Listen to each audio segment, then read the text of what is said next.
Hello, வணக்கம். கருப்பு சுண்டல் குழம்பு இப்போ எப்படி செய்கிறதுன்னு பார்க்கலாமா?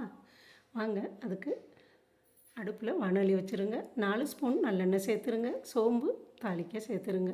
அது பொரிஞ்சதும் வெங்காயம், ஒரு பெரிய வெங்காயம் கட் பண்ணி சேர்த்துருக்கங்க. கருவேப்பிலை இருந்தால் சேர்த்துக்கங்க. நல்லா வெங்காயம் வதங்கவும் ஒரு தக்காளி சேர்த்து நல்லா வதக்கிடணுங்க.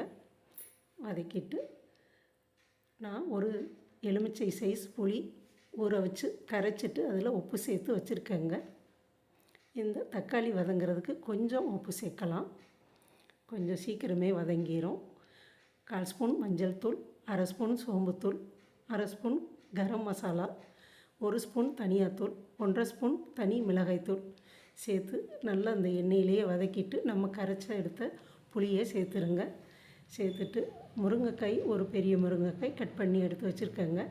அதை சேர்த்து ஒரு 10 நிமிஷம் நல்லா வேகட்டும்.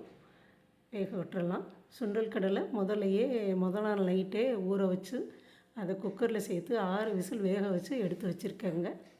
முருங்கைக்காய் வெந்ததும் 2 பத்தை தேங்காயை அரைச்சி பால் எடுத்துக்கங்க. இந்த சுண்டல் வேக வச்ச சுண்டல் சேர்த்து ஒரு கொதி வரவும் தேங்காய் பால் சேர்த்து ஒரு கொதி வந்ததும் இறக்கி பரிமாற வேண்டியதுதான். சூப்பரான டேஸ்ட்டோட கருப்பு சுண்டல் குழம்பு ரெடி.